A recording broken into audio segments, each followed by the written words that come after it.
देता तो कोई बात नहीं, एक काम करो दीवार पकड़ लो और चलते जाओ, क्योंकि दरवाजा लगा तो होगा दीवार में, दीवार के सहारे चलो। और सबने दीवार पकड़ी और चलने लगे।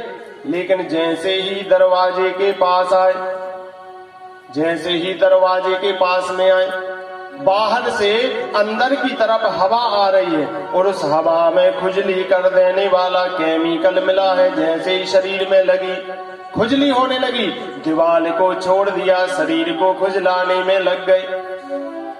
चलते जा रहे हैं और जैसे ही दरवाजा बाहर निकले, दरवाजा निकले, खुजली बंद, हवा लगनी बंद तो खुजली बंद। अब फिर से दीवार पकड़ ली, पीछे वालों से कह रहे चले आओ, अभी दरवाजा नहीं आया। ऐसे एक दो चक्कर नहीं, 84 लाख चक्कर लगाते हैं। और वो अंधे कैदी कोई और नहीं, आप और हम हैं। और वो जेलर साहब श्री श्याम सुंदर है, जिन्होंने मनुष्य का तन रूपी दरवाजा दे के कह दिया कि जाओ, पुनरपि जन्मम पुनरपि मरणम पुनरपि जननी जठरे शयनम, आवागमन के चक्कर से मुक्त होना चाहते तो जाओ, यह दरवाजा हमने तुम्हें दिया। लेकिन जैसे ही मनुष्य रूपी दरवाजा प्राप्त होता है, काम क्रोध लोभ मोह मद डाह अहंकार रूपी खुजली में हम व्याप्त हो जाते हैं और फिर जन्म फिर मरण, फिर जन्म फिर मरण। इसीलिए तो कह दिया बड़े भाग्य मानुष तन, मनुष्य का तन मिलना बड़े भाग्य की बात है। बड़ा भाग्य तो हमारा जब हो गया जब हमें मनुष्य का तन मिला, तो फिर सौभाग्य क्या है?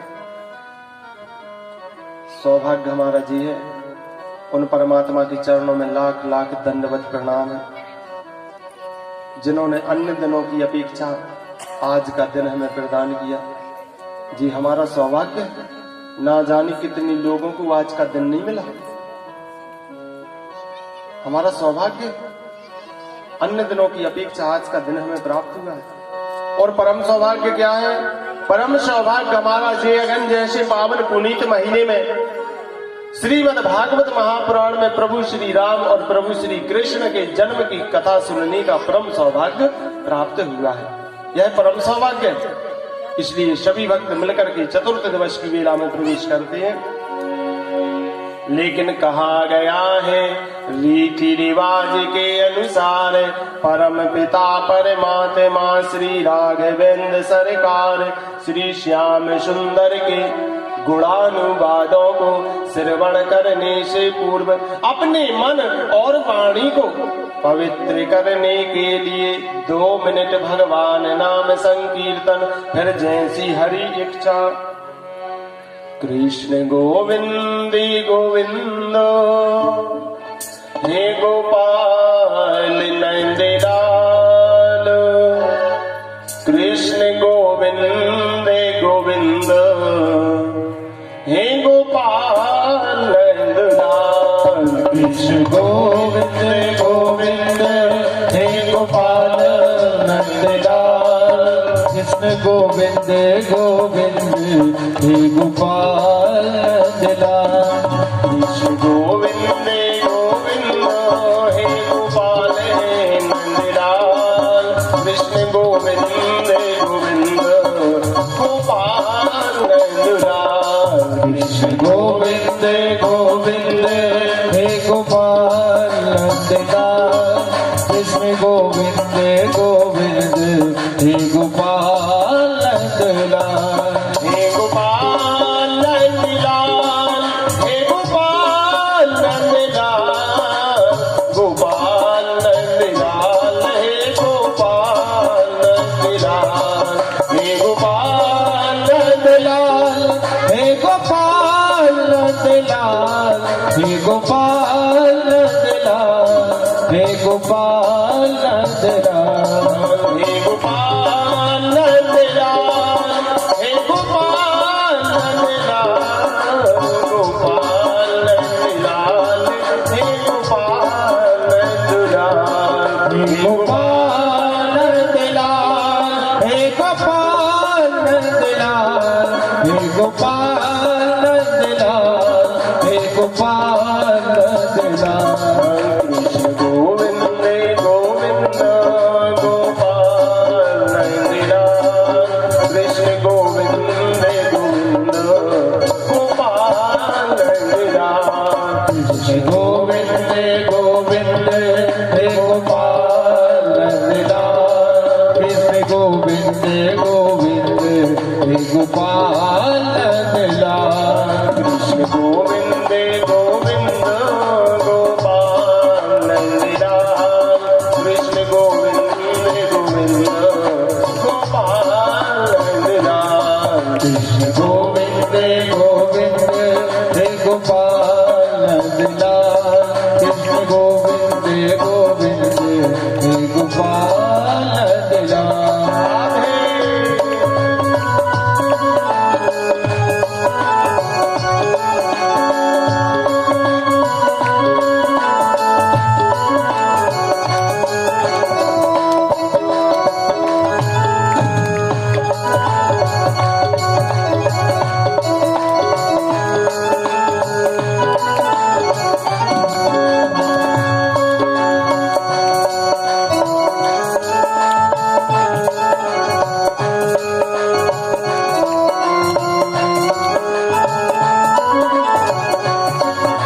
गोपाल दिलाल हे गोपाल दिलाल हे गोपाल दिलाल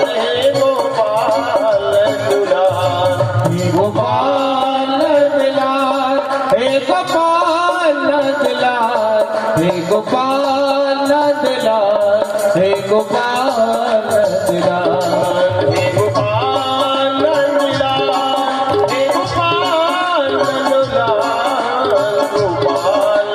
दिलाल हे गोपाल दिलाल हे गोपाल दिलाल हे गोपाल दिलाल हे गोपाल दिलाल हे गोपाल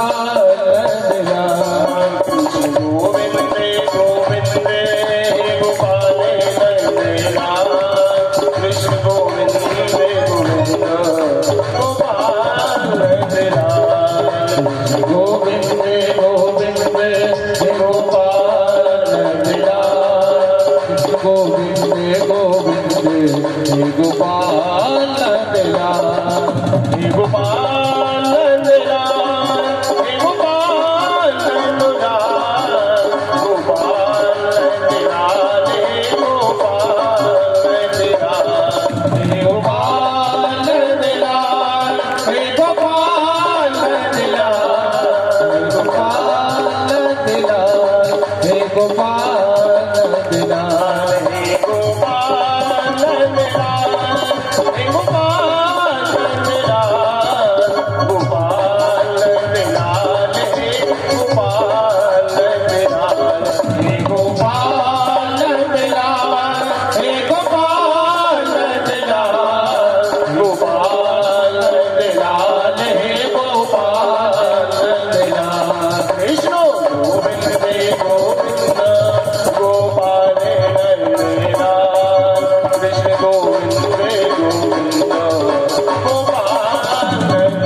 बोलिए बांके बिहारी लाल की जय हो, राधा रानी सरकार की जय हो।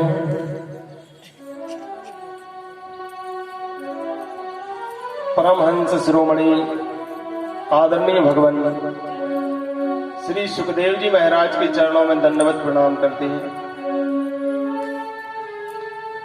कल की कथा में हमने भगवान के अनेक अवतारों की कथा को सुना।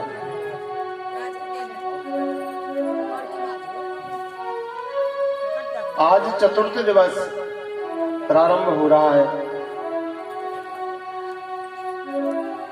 चतुर्थ दिवस की वेला में श्रीमद् भागवत महापुराण के नवम स्कंद को गाया जाता है, नवम स्कंद की कथा सुनाई जाती है। जिसमें 24 अध्याय है। 12 अध्यायों में है सूर्यवंश और 12 अध्यायों में है चंद्रवंश। तो सर्वप्रथम सूर्यवंश की कथा को सुनते हैं, जहां पर हमारे प्रभु श्री राघवेंद्र सरकार राम जी का जन्म होगा।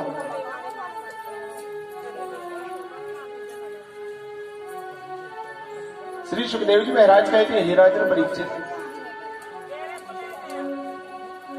ना सक्यते विस्तरतो बक्तुम वर्ष सतैरपि। यदि हम 100 वर्षों तक भी सूर्यवंश का लगातार गान करते रहे, फिर भी सूर्यवंश की गाथा नहीं गा सकते। ना सक्यते विस्तरतो बक्तुम वर्ष सतैरपि। 100 वर्षों तक भी वक्तव्य किया जाए, फिर भी गान नहीं किया जा सकता।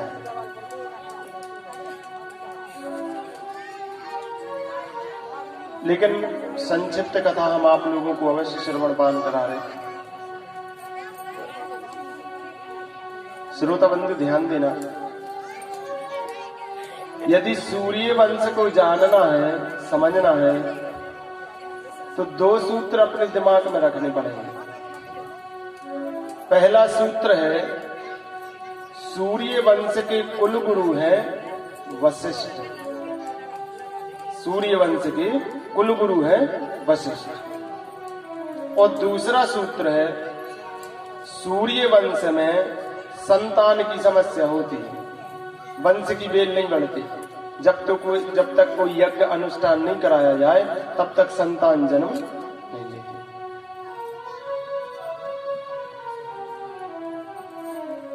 भगवान विष्णु के नाभि कमल से ब्रह्मा का जन्म हुआ, ब्रह्मा प्रकट हुए। भगवान विष्णु के नाभि कमल से ब्रह्मा हुए और ब्रह्मा के बेटा हुए मरीचि। मरीचि के बेटा कश्यप, कश्यप के यहाँ पर विवस्वान का जन्म हुआ, जिनके बेटा है श्रद्धादेव मनु। इनकी पत्नी का नाम है श्रद्धा देवी। वंश की बेल तो यहीं से रुक जाती है, श्रद्धादेव मनु और श्रद्धा देवी की यहाँ पर बेटा जन्म नहीं लेता, निसंतान है, संतान जन्म नहीं ले रही। तब गुरुजी के पास गए, गुरुजी ने आकर के ब्राह्मणों को बैठा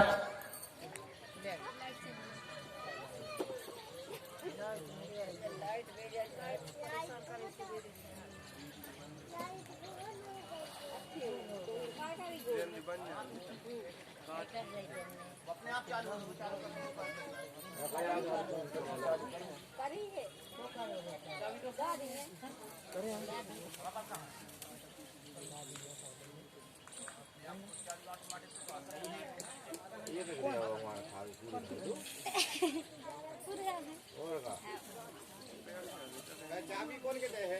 वहीला है, हैं?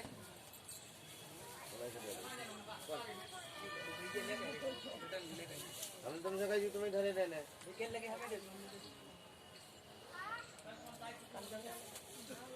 ये चीजें यार तुम्हारे के रखने देखिए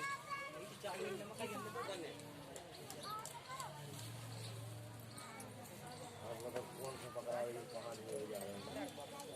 यही सब तुम चाबी पकड़ा देंगे, तुम चाबी रखे रखो।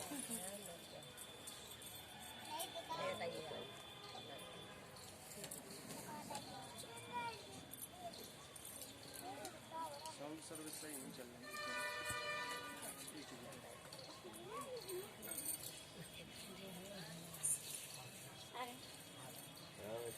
लाइट गुल हो जाती है सड़कों में। अब अपन अपनी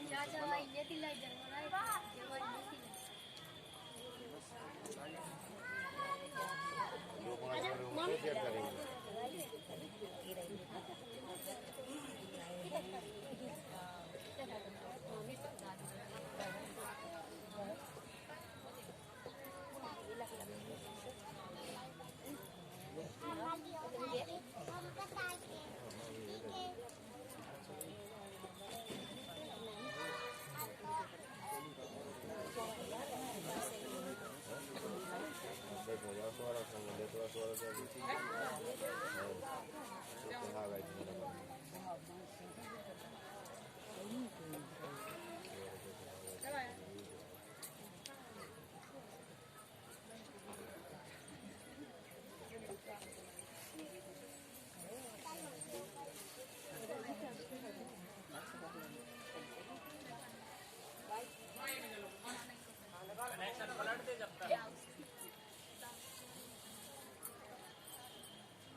जेंडर का जो खुलो रहने दो ऐसा ही अब है।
राधे जय श्री राधे राधे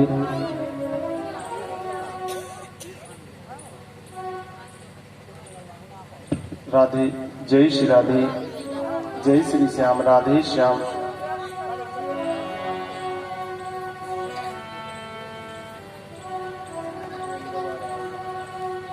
बोलिए वृंदावन बिहारी लाल की जय हो।